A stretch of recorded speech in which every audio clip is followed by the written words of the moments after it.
Dear students, हम लोग जो ये हेडिंगे हैं इसमें जो आपको लिखा गया है शनिवार रविवार, लेकिन ये अगले वीक से रेगुलर आपको मिलेगा।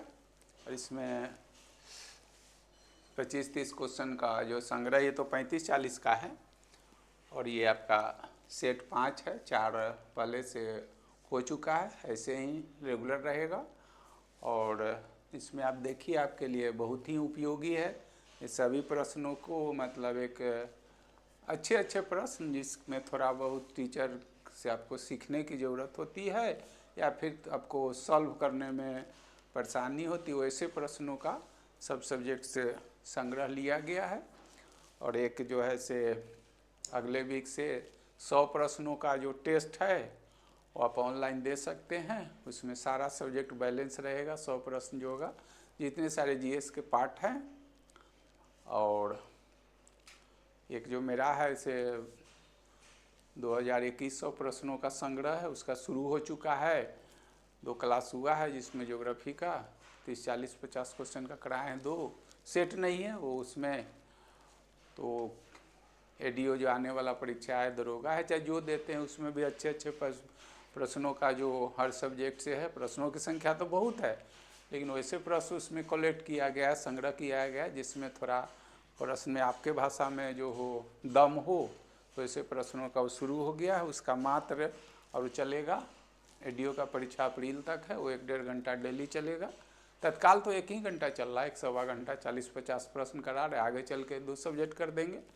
2100 कहने के लिए उसमें और भी बढ़ेगा, घटेगा नहीं, तो उसका मात्र 99 फी रखा गया है। उसमें आप बहुत लोग जुड़े हैं, आप भी जुड़ सकते हैं। हमको देखने के लिए जो हमें जान रहे हो तो है, तो इसमें देख लेते हैं तो और बातें करते हैं। जो इस सेट में 5वां सेट में आपका जो है क्या है, कौन सा प्रश्न है, देखते हैं।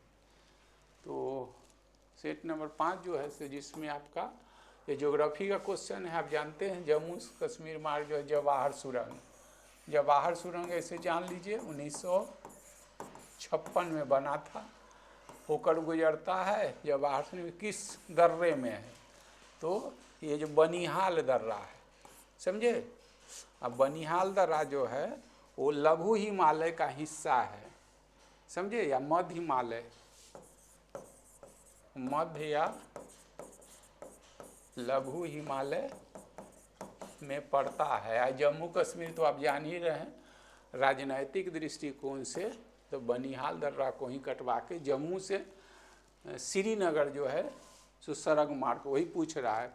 तो कौन है बनिहाल दर्रा, तो राजनैतिक दृष्टिकोण से ही तो है ही, लेकिन भौतिक रूप से हिमालय का ये लिख दिए हैं दर्रा है। और ये किस हिमालय का हिस्सा है, तो मध्य लघु हिमालय, जिसको हिमाचल हिमालय भी कहा जाता है। जो लगभग चीज़ है सारा, इसको हम आंसर आपको कर दिए हैं। अगला प्रश्न देखते हैं जो क्या है। हिमालय पर्वतमाला का निर्माण से किसके परिणाम स्वरूप हुआ है, तो हिमालय पर्वतमाला जो है से ये कॉन्टिनेंटल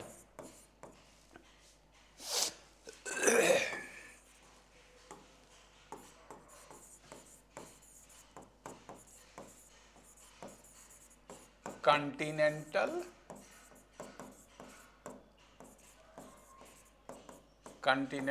प्लेट्स के हो गया। आई के अभिसरण है, अभिसरण मीन्स कन्वर्जेंस अभिसरण से हुआ, मतलब जैसे एक ये प्लेट है ये के प्लेट है, तो जब दोनों तरफ से ये मिलते हैं तो इसी को कन्वर्जेंस कहते हैं। और जब ऐसे वाला हो जाएगा तो डाइवर्जेंस।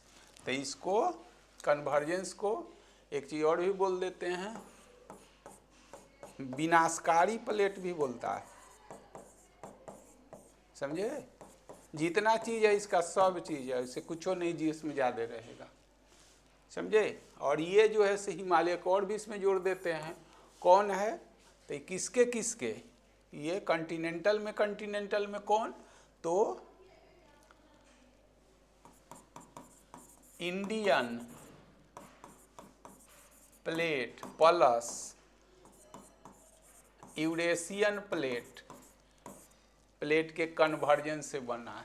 सारा चीज 5 तरह का इसमें आंसर डाल दिए। निम्न के कौन सी पहाड़ी पश्चिमी घाट का हिस्सा नहीं है? तो पश्चिमी घाट का ये हिस्सा नहीं, ये जो है से आंध्र प्रदेश के तटीय भाग में है। तो आंध्र प्रदेश का मतलब पूर्वी घाट हो गया, पश्चिमी घाट पूछ रहा है, तो इसका मतलब पूर्वी घाट का ही भाग है। आई नीलगिरी, इलायची पर भी सब जो है, तो आपका आंसर ये हो गया। निम्नांकित में से कौन उत्तर से दक्षिण की ओर सही क्रम है? तो विंध्याचल, नर्मदा, ताप्ती, सतपुड़ा। तो ऐसे है, ये आपका विंध्याचल है, ये जो है से सतपुड़ा है, एक और भी में जोड़ लीजिए, तो ये विंध्याचल है, ये सतपुड़ा है, ये जो है सो अजंता है। इसके बीच से जो है नर्मदा नदी निकलती है, और इस दोनों के बीच से वो ताप्ती निकलती है। ये दोनों जो है नर्मदा ताप्ती दोनों जो है से अरब सागर में गिरती है, मतलब पश्चिम की ओर बहने वाली। एक्स्ट्रा चीज कर दी है, तो ये बना ही दिया, आपका यही है। दक्षिण भारत की सर्वोच्च निम्नलिखित में से कौन है? तो दक्षिण भारत की अनायमुड्डी है, समझे। 2696 मीटर इसकी ऊंचाई है, समझे, अनायमुड्डी। ये जो है 3 पर्वत श्रेणियों का मिलन स्थल है, समझे। ये डोडा बेटा जो है आपका, ये नीलगिरी पर्वत की सर्वोच्च चोटी है, जो 36 मीटर ऊंची है, समझे। ये नीलगिरी का पूछेगा तो ये दक्षिण भारत की है।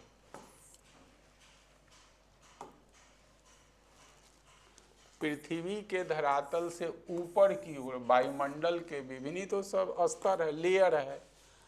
तो क्षोभ मंडल सबसे निचला होता है, तो सम तापमंडल वाला तो नहीं होगा आपका। और क्षोभ मंडल ही है, क्षोभ मंडल, सम तापमंडल, आयन नहीं।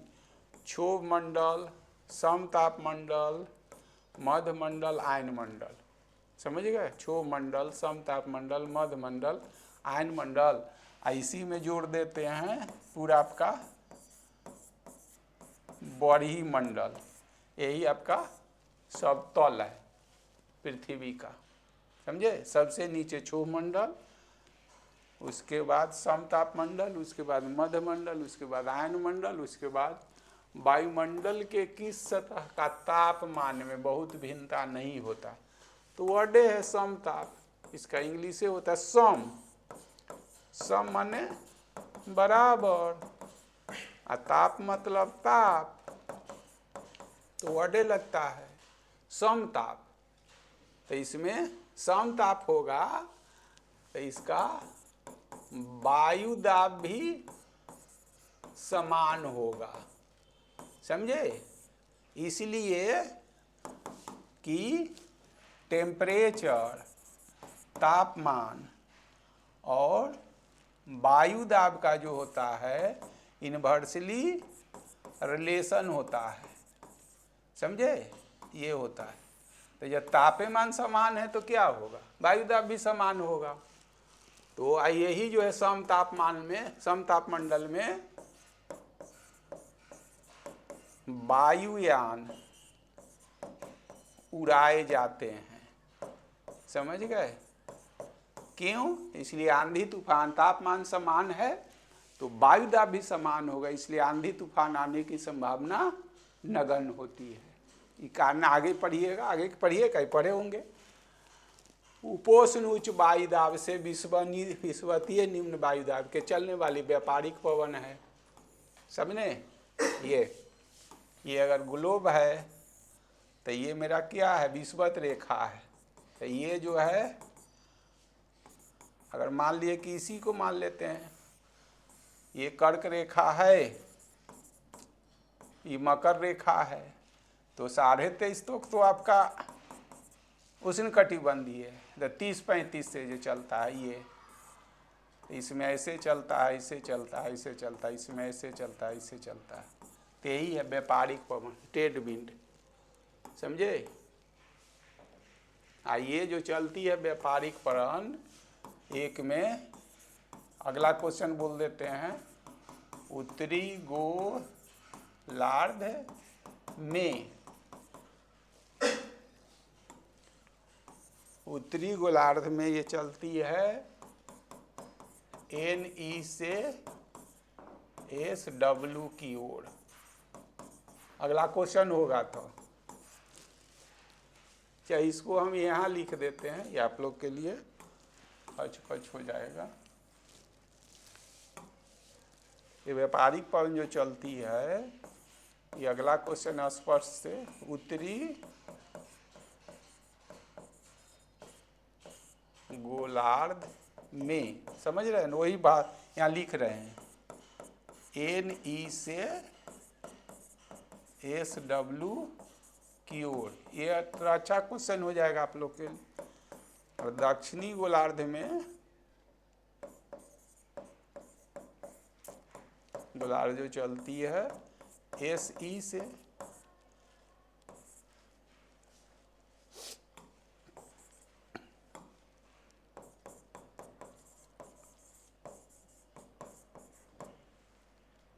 समझ गए? ये अगला क्वेश्चन होगा, ये ध्यान से देखिएगा। बेनियमित वायु जो गरजता चलीसा, प्रचंड पलासा, चीखता साठा, पछुआ पवन है। और सबसे बड़ी चीज है, ये चालीसा का मतलब 40 से होता है। तो यह जो अगला क्वेश्चन होगा, यह केवल 1 नंबर 40 डिग्री एन, सॉरी उल्टा हो गया, 40 डिग्री एस, 50 डिग्री एस, और तीसरा जो है 60 है, तो 60 डिग्री एस से ही चलती है। मतलब अर्थात क्या हो गया, 40 डिग्री एन में नहीं चलती है ये, समझे? केवल एस में ही चलती है, दक्षिणी गोलार्ध में। समझ गए? से ही चलती है, यानी दक्षिणी गोलार्ध में। और आसान कर लीजिए, केवल पछुआ पवन तो चलती है, लेकिन ये जो है केवल दक्षिणी गोलार्ध में चलती है। आज जिससे शुरू होती है 40 से 40, 50 से 50, 60 से दक्षिणी गोलार्ध में चलती है या कहलाती है। यह स्पष्ट कर दिए। वहाँ ऑप्शन में रहे 40 डिग्री एन एस दोनों, केवल 40 डिग्री एन, केवल 40 से, तो you have to up 40 degrees, 40, 50, 60, ये ख्याल रखना है, और जिसका संबंध पछुआ पवन से। अब आगे आपका हिस्ट्री का, निजामुद्दीन औलिया ने गियासुद्दीन से, ये तुगलक वंश का संस्थापक है।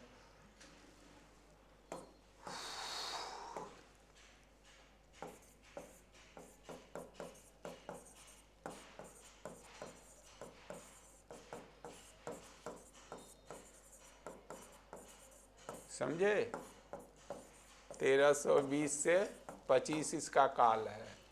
ये जो है MBT मोहम्मद बिन तुगलक 1325 से 51, सबसे विद्वान यही है, जिस सबसे ज़्यादा राज विस्तार इसी का था। समझे? सबसे ज़्यादा ज्ञानवान यही है। अलाउद्दीन खिलजी तो पहले का वंश है, खिलजी वन का। जलालुद्दीन खिलजी इस संस्थापक है। दूसरा ये इसका जो अगला पहला ही संस्थापक, दूसरा इसके बाद है फिरोज तुगलक, समझे। इसमें यही संस्थापक है, दूसरा है, अंतिम है मुबारक खिलजी। यही बाजार व्यवस्था लाया था, अस्थाई सेना रखना शुरू किया था, दक्षिण अभियान, दक्षिण को जीता था। क्या क्या बोले, सब तो आपके परीक्षा का चीज हम बोल ही देते हैं। किस बख्तियार काकी से नाम जाना था, खोआ जाई तो रटने का चीज है, लिखा हुआ है दान करने वाला, भाग रोटी वाला, समझे। चिश्ती संप्रदाय के ही सब लोग हैं। किस युद्ध के बाद मुगल, तो पानीपत का, ये पानीपत का प्रथम युद्ध ऑन 31 अप्रैल कितना 1526, किसके किसके बीच में, बाबर तथा इब्राहिम लोदी के बीच में, पानीपत का। दूसरा जो होता है पानीपत का, दूसरी अकबर हेमू के बीच में। तीसरा पानीपत के अहमद शाह अब्दाली और, यही ना पढ़िएगा।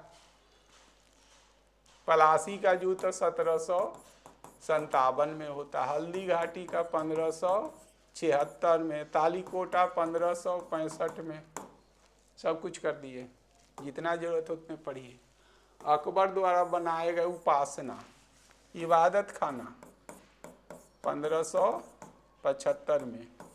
तो इबादत खाना ही मतलब पूजा घर लिखा हुआ है घर, लेकिन पूजा नहीं था। यहाँ पर विभिन्न धर्म के लोग अपने अपने, समझ रहे हैं ना, धर्मों की बात, माने रिलीजियस क्या कहिएगा, इंटरेक्शन है, इंटरकोर्स से, जो अपने अपने धर्म की बात कहते थे, उसमें जो अच्छा लगता था, समझ रहे हैं ना।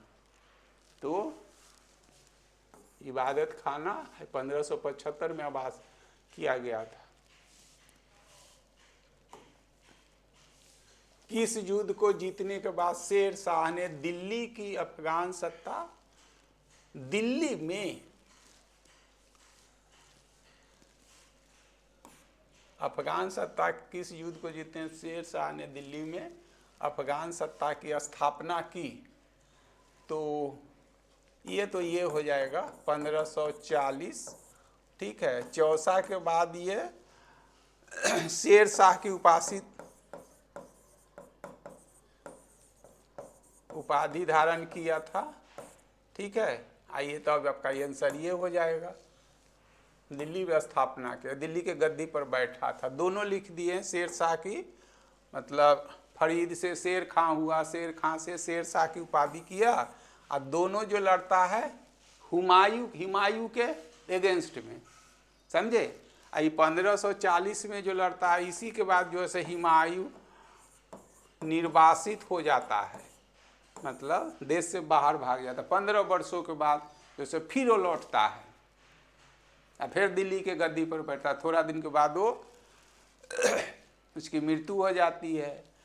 हुमायूं हमेशा अफीम के नशा में रहता था, इसीलिए लाइब्रेरी से उतरते में वो मर गया।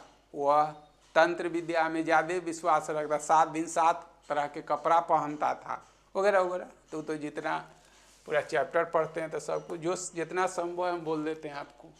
चौथ क्या था, चौथ पड़ोसी राज्य से शिवाजी माने भूमि कर के रूप में कुल आय का 25%, मतलब 1/4, समझे।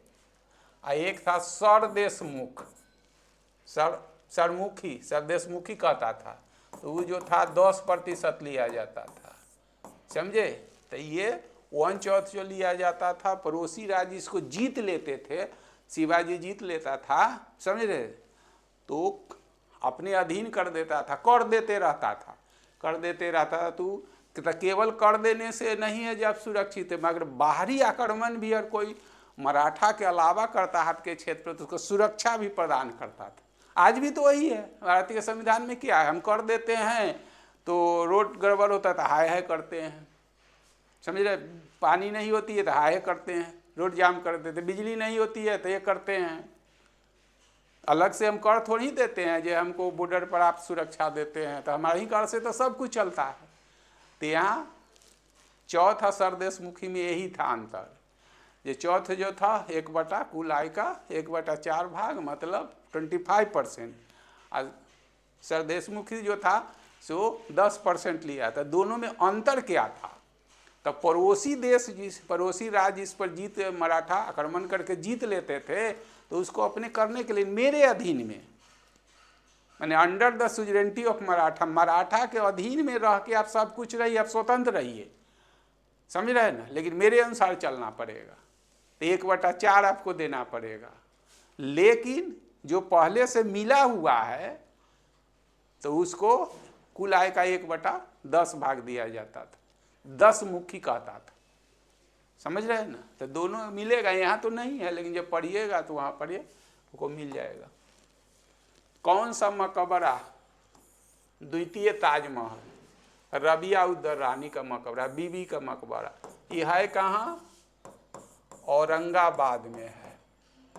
औरंगाबाद मतलब जिला है अभी महाराष्ट्र का। ये है कौन? तो बीबी का मकबरा जो है से वही औरंगजेब की पत्नी का है। औरंगजेब की पत्नी का है। तो दूसरा जो कहता है द्वितीय ताजमहल, दोनों के नाम से। ये अगला क्वेश्चन होगा, वही होगा, तो ये लिख दिए हैं आपका। कौन सा? अच्छा, ये अब आ गया पॉलिटी आपका, आयु घटाने वाला। तो 61वां संविधान संशोधन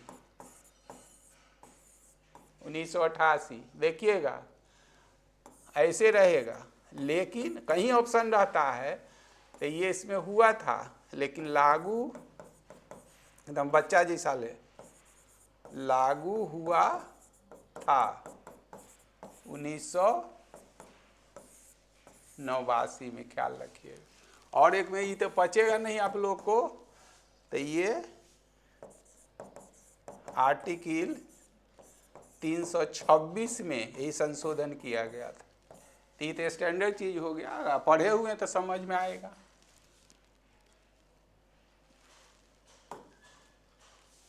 भारत में सुधारात्मक याचिका अनुच्छेद किस में? 137 में, समझे, जिसको रिव्यू पेटिशन बोलते हैं। लेकिन एक अब नया भी चल रहा है, जे कोई याचिका मतलब रिव्यू करने, एक आपका फैसला सुना दिया गया, अब फिर भी जब आप सुनाते हैं तो फैसला जो आएगा ये सुधारात्मक जो कहता है, समझे, इसको रिव्यू पेटिशन हम लोग लिखे हैं। तो जो फैसला रिव्यू पेटिशन जो दिया जाता है, माने फैसला के 30 दिन के अंदर में आपको रिव्यू पेटिशन सुधारात्मक याचिका के लिए आप करते हैं, समझे। एक अभी नया चीज चल रहा है, क्यूरेटिव चीज है, से आपने रिव्यू किया, उसमें भी फैसला में कोई अंतर नहीं, वही बरकरार रखा है, तो फिर जो कहते हैं हम लोग मतलब क्यूरेटिव, ये वकालत का चीज है, क्यूरेटिव पेटिशन। तो इसमें होता है जो सब कुछ है, लेकिन विशेष ऐसी परिस्थिति आ गई जिसमें अब फिर कहते हैं जो सब तो आप अपने जगह, हम कोई आपके अगेंस्ट नहीं का, सर्वोच्च न्यायालय तो उसका अगेंस्ट क्या होगा? सर्वोच्च न्यायालय के फैसला को क्यों बदल सकता है? राष्ट्रपति, और तो कुछ है नहीं। सर्वोच्च न्यायालय के फैसले को बदल सकता है केवल राष्ट्रपति, और तो कुछ नहीं है। तो राष्ट्रपति से पहले भी एक क्यूरेटिव पेटिशन दिया जाता है। अभी जो चल रहा है नया न्यायपालिका में कि सब कुछ ठीक है, हम कुछ नहीं कर रहे हैं, लेकिन इस पर पुनः विचार किया जाए, ये नया चीज चल रहा है। सब इसी के अंदर है, 137 के तहत ही। भारतीय संविधान नीचे गए अनुसूचियों में से कौन सा सूची? राज्यों के नाम सूची था, राज्यों के क्षेत्रों का पहली सूची, इसका डिफिनिशन है, पहली सूची है, पहली सूची में जो आर्टिकल 1 से है, फर्स्ट शेड्यूल जिसको कहते हैं, समझे। इसमें आर्टिकल 1 से 5 तक है। इसी में कहता है कि आर्टिकल 1 में वही कहता है the Indian state and their, article 1 जो कहता है भारतीय राज्य तथा उसके क्षेत्र, Indian states and their territory, यानी क्षेत्र, ये चर्चा करता है पहली अनुसूची में। दूसरी अनुसूची में आपका वही जो है से ओथ एंड ऑपरेशन है, अफर्मेशन है। तीसरी अनुसूची में जो है आपका क्या अलाउंस एंड पेंशन है, सैलरी अलाउंस एंड पेंशन है। चौथी अनुसूची में राज्यसभा में सदस्यों किस राज्यों से कितने सीट आएंगे, फोर्थ शेड्यूल में है। तो सब अनुसूची पढ़ना पड़ेगा।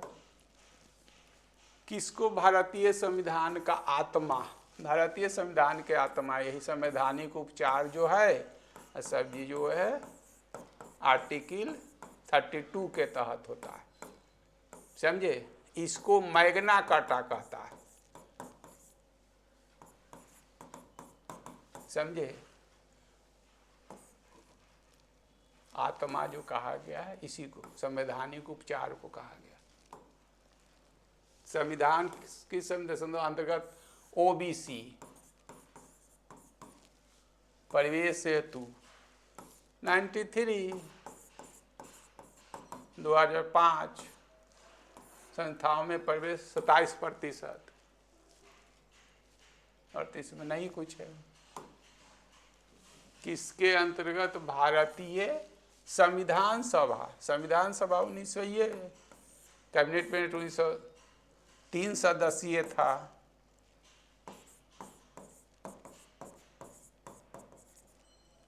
तीन सदस्यीय था। Pethick Lawrence Alexander, A B Alexander और क्रिप्स, ये तीनों था।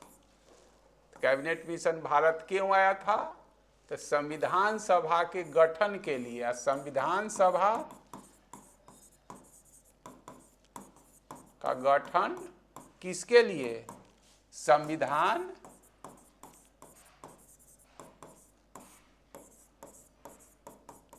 निर्माण के लिए। सब कुछ लिख दिए।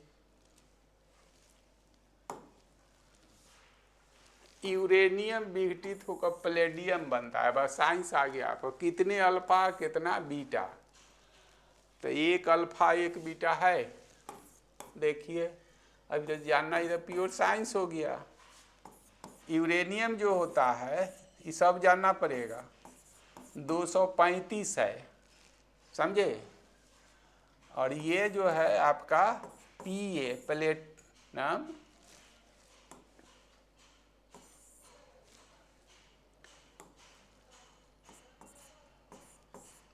पीए, ये 91 है, ठीक है।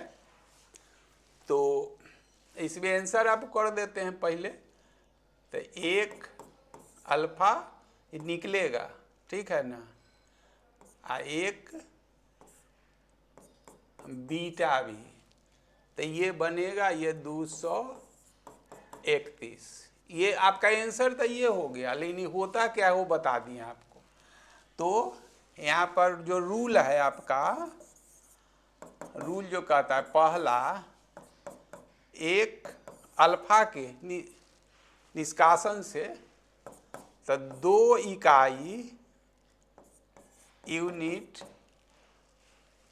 हो गया। 2 यूनिट क्या, इसका नीचे वाला मतलब एटॉमिक नंबर हो गया। और इसका दूसरा है कि एक अल्फा के निष्कासन से 4 इकाई एटॉमिक मास में कमी हो जाती है। ये आपका रूल हो गया। कोई चीज देगा एक्स वाई जेड जैसे भी दे देगा, एक्स अल्फा से, तो क्या एक्स में नीचे 2 जुट जाएगा, ऊपर 4, जो ये आपका रूल हो गया। तीसरा चीज कहता है कि एक बीटा के निष्कासन से एक इकाई एटॉमिक नंबर में वृद्धि हो जाती है, समझे।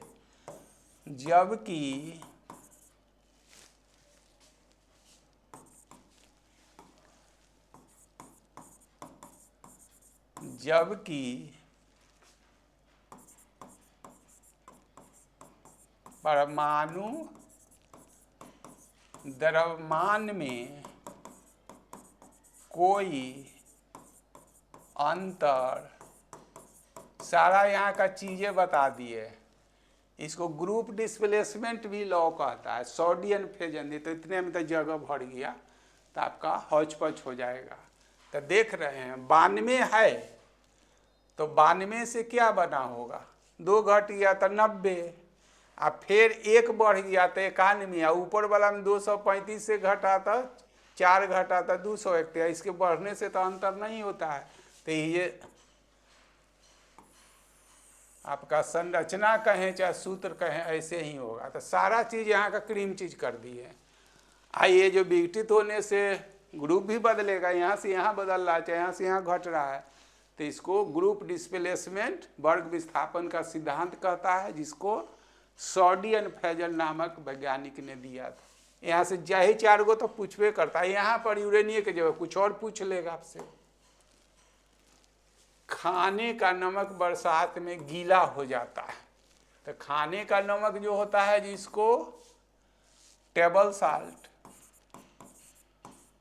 खाने का नमक जो है ये सोडियम क्लोराइड होता है, समझे। सोडियम क्लोराइड होता है, गीला हो जाता है।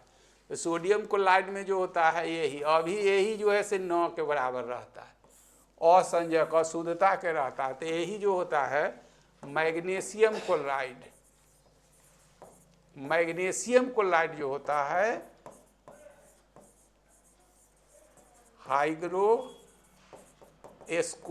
इन नेचर, मतलब वही वायुमंडल से, वायु से आर्द्रता को खींच लेता है। तो यही तो अभी जो हम लोग जो खाते हैं नमक, जिसको टेबल साल्ट कहते में, तो ट्रेसेज अमाउंट में 9 के बराबर उसमें मैग्नीशियम क्लोराइड रहता है। यही कारण है ये आपका ड्राइड रहता है। लेकिन अभी भी अब तो 9 के बराबर है। रूरल सेटअप में, ग्रामीण में, चाहे दूसरे उद्देश्य के लिए जो बोरा वाला नमक मिलेगा, तो बरसात के दिन में देखिएगा, जो लोग घर में हो गए ओल्ड एज के वो बताएंगे, तो बरसात में यहाँ अगर उसका बोरा रखा हुआ है तो उसे पीसज के दूर तक चला जाता था। चाहे अभी ना हम लोग पास प्लास्टिक का कंटेनर है, जिस समय प्लास्टिक नहीं था, तो कहीं के आप रहने वाले होंगे, देखिए घर में ये लकड़ी के अथी में रखा जाता था, यानी लकड़ी का कोई जो है ऐसे कंटेनर है, बर्तन, उसमें जो कुछ खींच लेता था तो भी उसमें पिसज जाता था। तो ये तो घरेलू भाषा में समझाने के लिए, व्यवहारिक जिंदगी में आपको कह दिए। तभी तो हम लोग ड्राइड साल्ट खाते हैं। ड्राइड जो रहता है, दूसरा साथ आयोडाइज भी रहता है, ये भी है। जो आयोडीन की कमी से ग्वाइटर रोग होता था, इसलिए ऐसा व्यवस्था कर दिया गया कि भाई नमक तो सब खाएगा, चाहे मुख्यमंत्री हो, प्रधानमंत्री हो, राष्ट्रपति हो, चाहे मजदूर है, नमक तो ऐसा न कि उन्होंने सप्लाई कर दिया है।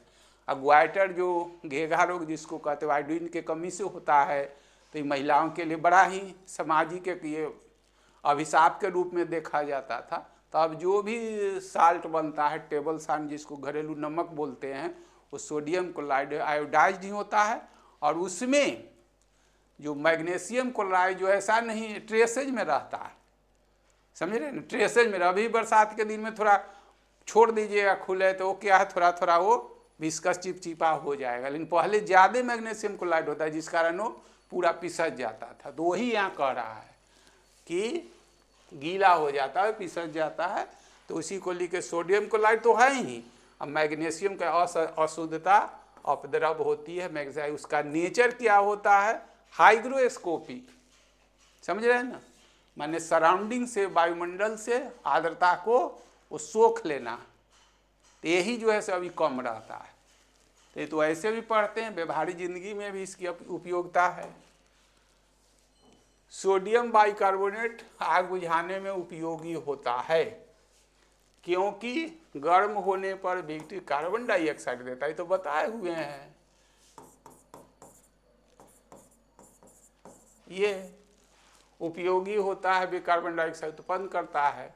तो ऐसे हम लोग जो है इसमें आपको कार्बन डाइऑक्साइड हम लोग HCl से बनाते हैं, लेकिन आग बुझाने वाला जहाँ पर होता है, देखते हैं आग लिखा रहता है सिनेमा हॉल बड़े बड़े में, तो वहाँ पर H2SO4 से वो रिएक्शन करा के बनाता है, तो H2SO4 से जल्दी रिएक्शन करेगा, तो CO2 जो है वो ऊपर में निकलता है और जल्दी, माने हम लोग, आप लोग पढ़े होंगे, अभी भी पढ़ते हैं, अगर प्रॉपर इंस्टीट्यूट में पढ़ रहे हैं, प्रॉपर इंस्टीट्यूट अच्छे कॉलेज में, स्कूल में, तब अभी प्रयोगशाला में कार्बन डाइऑक्साइड बनाने के लिए ऑक्सीजन दिया जाता है लैब में, तो प्रयोगशाला में आप पढ़े होंगे, हम जब जो लोग पढ़े हैं, तो प्रयोगशाला में कार्बन डाइऑक्साइड जो बनाया जाता है कैल्शियम कार्बोनेट के साथ HCl का, तो वहाँ कोई जल्दीबाजी नहीं, सीखना है।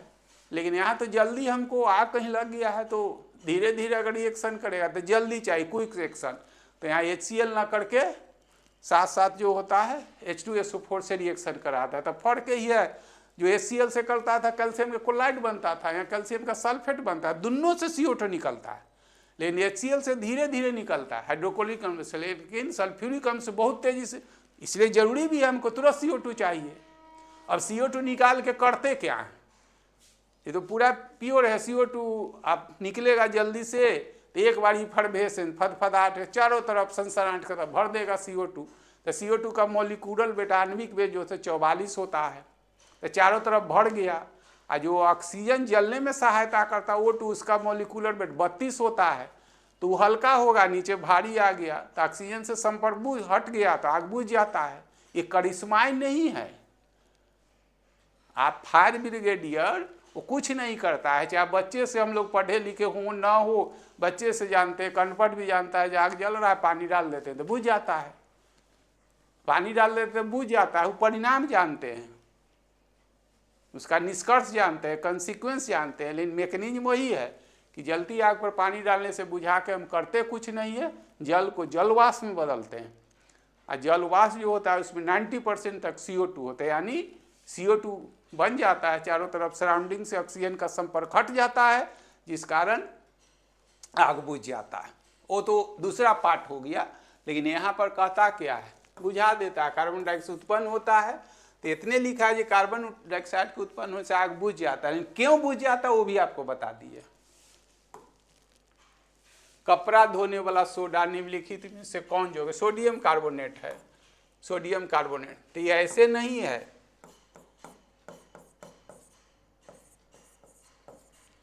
ये 10H2O होगा, ये नहीं रहेगा तो जल्दी घुलेगा नहीं, समझे। तो सोडियम कार्बोनेट तो है, यहाँ जो पूछ रहा है ठीक है, समझ रहे हैं ना, कोई बात नहीं है, तो लेकिन ये 10H2 इसमें फुल है, जो धोबिया सोडा जिसको कहते हैं, ये आपका क्या हो गया, वॉशिंग सोडा,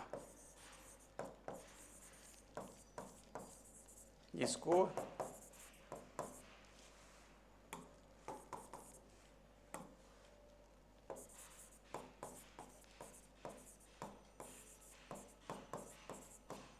धोबिया सोडा। सोडियम क्लोराइड में क्या रहता है, इलेक्ट्रोवायलेंट,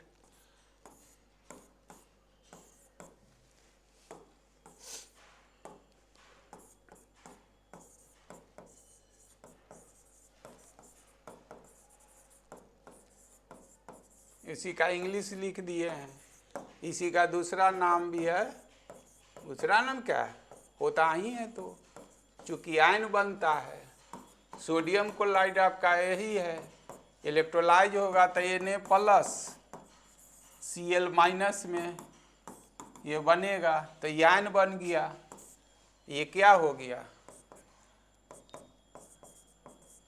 कटायन हो गया, ये जो हो गया एनायन हो गया, मैंने धनायन ऋणायन कहते हैं।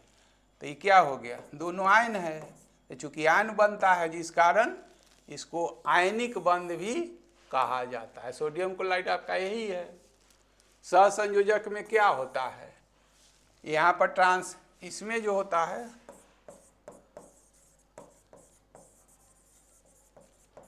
ट्रांसफरेंस ऑफ इलेक्ट्रॉन्स होता है, समझे। इसमें जो होता है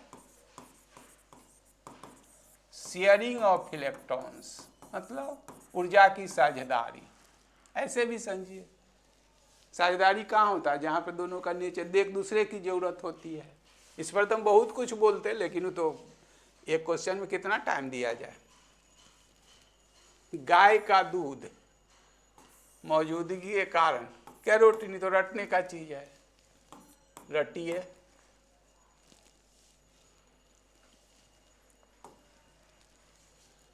दूध में पाया जाने वाला केसीन प्रोटीन है, यही जम के दही बनता है, प्रोटीन है। मनुष्य के नेत्र संचालन के लिए कौन सी चाहिए, विटामिन ए चाहिए, माने रेटिनॉल चाहिए। ये विटामिन ए के कम से नाइट ब्लाइंडनेस जिसको आप कहते हो वो ठीक बीमारी हो जाती है। तो स्वस्थ संचालन के लिए विटामिन ए चाहिए, जिसका वैज्ञानिक नाम जो है वो रेटिनॉल है। विटामिन के कमी होगा तो रक्त देर से जमेगा, सी से कमी होगा तो स्कर्वी होगा, बी से तो बी लिखा हुआ है लेकिन बी थोड़ी है, बी कम्प्लेक्स B1 होता है, B2 होता है, B6 होता है, B12 होता है, वो तो पूरा चीज़ है। तो बी कम्प्लेक्स में सब काला के B1 इसको थायमिन बोलते हैं। पुष्प के जनन चक्र में तो एंडोसियम एंड गाइनोसियम यही बोल दिए हैं। तो ये एंडोसियम जो हो गया ये जनन चक्र है ना, तो ये मेल पार्ट है, ये जो है फीमेल पार्ट है, यानी स्त्री लिंग पुल्लिंग जो बोलते हैं। तो इसमें एंडोसियम गाइनोसियम का transference of pollen grain from anther to stigma ये टर्म एज पॉलिनेशन, मतलब वो तो टर्म नहीं बोला है, इसका ये हिंदी नहीं बोल पा रहे हैं। तो इसमें कैलिक्स क्लोरा का नाम सुने, ऐसे समझिए ना, पुष्प में फ्लावर के भाग, तो एक भाग जो होता है जिसको कैलिक्स, दूसरे को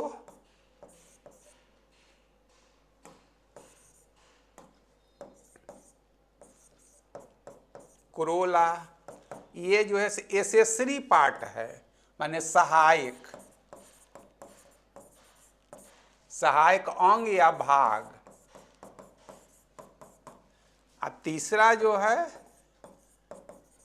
एंड्रोसियम, उसी का हिंदी लिखा हुआ है, और चौथा जो है गाइनोसियम लिखा हुआ। ये जो है ये तो पूछ रहा है रिप्रोडक्टिव पार्ट है, माने जनन अंग है,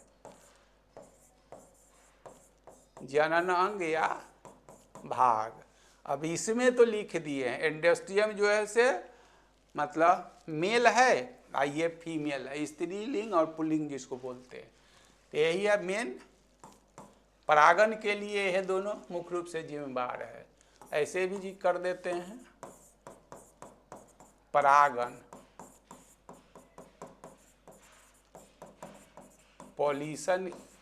पॉलिनेशन के लिए ये दोनों भाग या अंग उत्तरदायी होते हैं। सारा कुछ इसे लिख दिए। किस हार्मोन के स्रावित हृदय गति बढ़ जाता है? एड्रेनलिन, एड्रेलिन, एड्रेनल ग्लैंड से निकलता है, समझे? इसी को इमरजेंसी हार्मोन भी कहा जाता है, समझे? इसी को फाइट एंड फ्लाइट,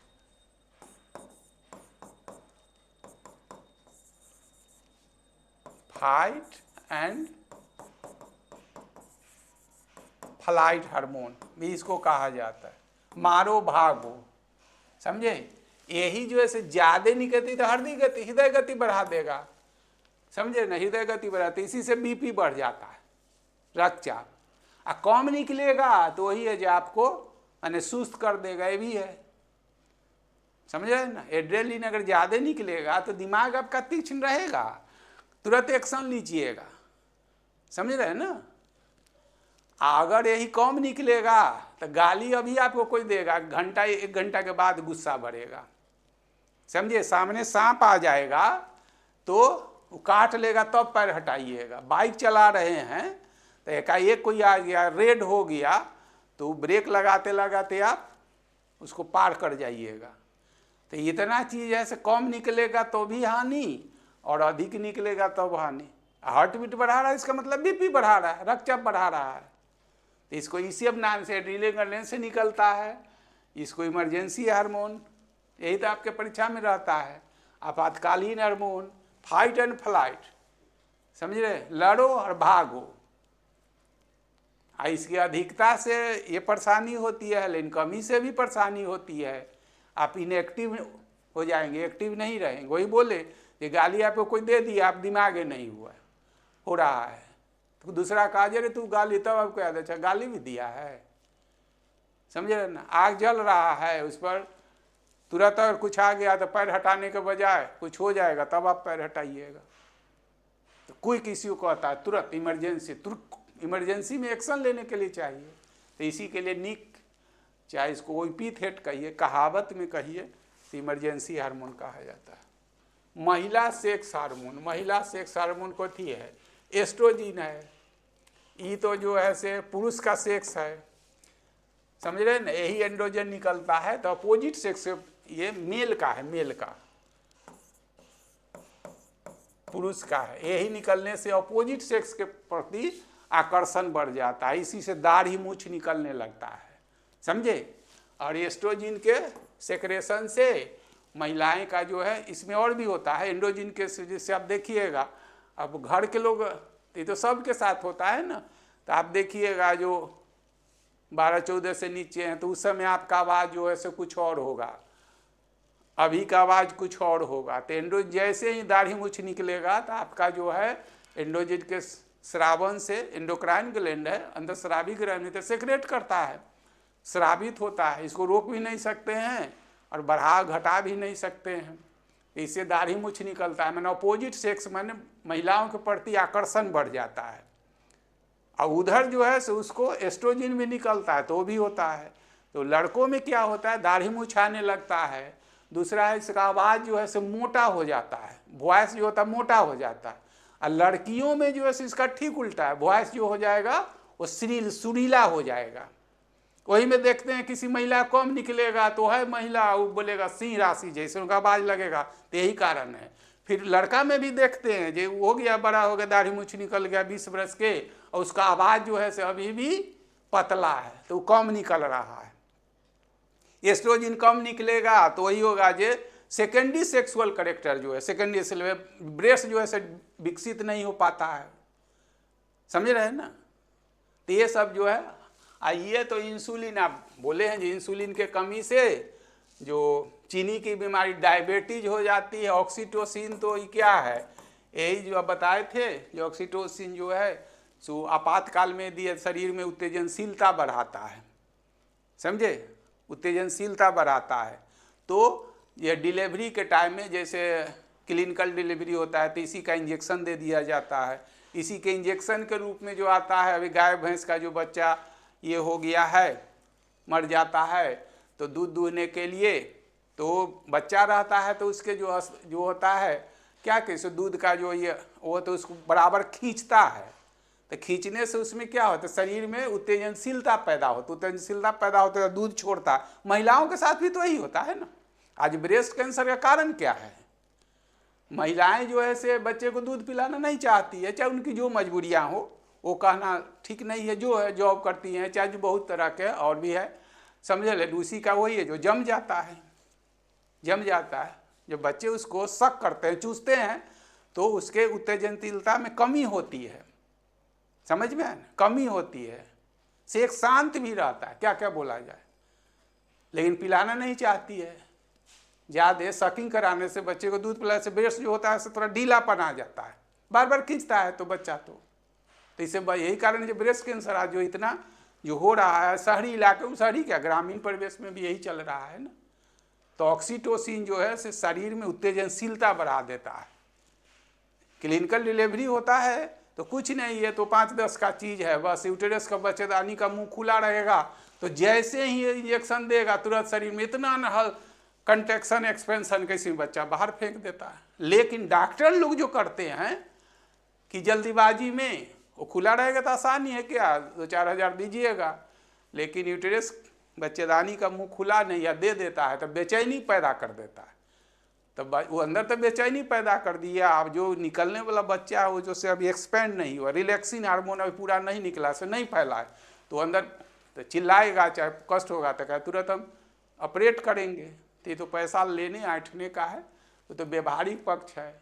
तो ग्रामीण परिवेश में जहाँ भी पहले होता था, तो गांव में जो होती थी एक जाति विशेष का है, बोलना तो ठीक नहीं रहेगा, तो आती थी या देखती थी बच्चेदानी का मुंह खुला हुआ है कि नहीं, तो ऑक्सीटोसिन अच्छा, गाय भैंस से दूध जो दूसते थे, यही अभी जो यूज किया जाता है। इंसुलिन बताइए दे, एस्ट्रोजन सब तो बताइए दी आपको। डबल रोटी के लिए किस कवक का, सैक्रोमाइसेटिस, पेंसिलिनियम से, जो पेंसिलिनियम से वही पेंसिलिन बनता है, सब देख लीजिएगा, सब रटने का चीज़ है, सब कवक है। टोबैको मोजाइक वायरस जो है से कवक का है, समझे, टीएमवी जिसको कहते हैं। कवक का सबसे पहले जानकारी ऑस्ट्रियन साइंटिस्ट जो है से ही दिए थे टीएमवी पर। टोबैको मोजाइक वायरस जो कवक का है, फंगल ही है। टोबैको, बस आपका 35 हो गया। अब जो चर्चा हम लोग ऐसे ही आपको, ये तो 35 का था, ऐसे ही आपको ये तो किए थे पहले शनिवार, लेकिन ये डेली ऐसे ही आपको प्रश्नों का ऐसे ही डिस्कशन आपको मिलता रहेगा। और इसके अलावा आप लोग एक जो नया शुरू किए हैं 2-3 से, जिसमें चला है जो 2100 प्रश्नों का ऐसे ही प्रश्नों का संग्रह है, जिसमें फुल डिस्कशन आपको देंगे। उसमें 2000 से अधिक प्रश्न है। अगर आप पढ़े हुए हैं, चाहे उसमें ज़्यादा देखते हैं, तो उसमें आप जुड़िए। उसमें शुरू हो गया, 2 दिन क्लास हो गया है। एक वो है, एक टेस्ट 3-4 दिन के बाद जो है से 100 प्रश्नों का आपको मिलेगा, वो सब पे वाला है। आए तो ऐसे यूट्यूब पर चाहे जो है आपको मिलता रहेगा। एक मेरा फाउंडेशन कोर्स जो है से 4 बजे से चल रहा है, 10-15 दिन से चल रहा है, हिस्ट्री ज्योग्राफी उसमें शुरू हो गया है। तो उसमें आप जुड़िए अधिक से अधिक। हमें बहुत बच्चे जान भी रहे हैं, जो लोग नए हैं तो उनके लिए अभी नया हम तो 1 महीना से शुरू ही किए, 1.5 महीने से। मेरा टोटल यस करके है, ऐप है, उस पर जितने प्ले स्टोर में डिस्क्रिप्शन है, फी ज़्यादा मैंने आप अधिक से अधिक हमारी कोशिश है जो हम आप तक पहुँचे या हमसे आप लाभान्वित हों। टीचर का क्या काम है, और आप लोग को लगता है जो मेरी टीचिंग आपके लिए उपयोगी है तो लाइक करना, सब्सक्राइब, तो आप लोग बेहतर हमसे समझते हैं, वो कहने की बात नहीं है। एक और हम बैच ला रहे हैं मैप का, भूगोल के मैप का। अगर भूगोल पढ़ लिए हैं तब, और नहीं तो वो जो है से मैप भी 2.5 से 3 महीना है, ज्योग्राफी भी 2 से 2.5 महीना, 1-1 घंटा क्लास। उसका फी मात्र 199 रखा गया। उसमें PDF नोट सब सहित है। और आप पढ़ते हैं तो उसमें मैप में फिर जो वर्ल्ड का है मैप, विश्व का मानचित्र जिसको कहते हैं, भारत का मानचित्र, अब बिहार के हैं, परीक्षा देते ही हैं, तो उसमें बिहार का सब उसी में इंक्लूड है। और उसका जो नोट मिलेगा या PDF के रूप में कहें उस सबों का मात्र हमने 199 रखा है। पढ़ाने में 2.5 से 3 महीना लगेगा, 1 घंटा। तो जो आपको अच्छा लगे। बहुत बच्चे बोलते हैं साइंस मेरा कमज़ोर है, तो साइंस का अभी तो शुरू नहीं हुआ है, 10-20 दिन के बाद बायोलॉजी से शुरू होगा। उसका भी 199 फी रखा है हमने। उसमें भी आप जुड़ सकते हैं। उसमें भी PDF आपको नोट मिलेगा। वो भी 2.5 से 3 महीना 1 घंटा क्लास है। आप पूरा फाउंडेशन में सब कुछ पढ़ते हैं, तो 1 साल का कोर्स है। वो देख लीजिएगा, प्ले स्टोर पर टोटल जीएस का है, डाउनलोड करके देखें। उसका मात्र 1499 है, जिसमें 1 साल, वो कहने के लिए 1 साल है। और भी अगर आप कुछ आपको कमी रहे तो पढ़ते रहिएगा, अधिक से अधिक पढ़िए। और हमारी कोशिश है कि आप अच्छा करिए, और आप अच्छा करिएगा तभी मेरा मेहनत ज़्यादा ही रहेगा ना। मिलते हैं नेक्स्ट क्लास में। Thank you.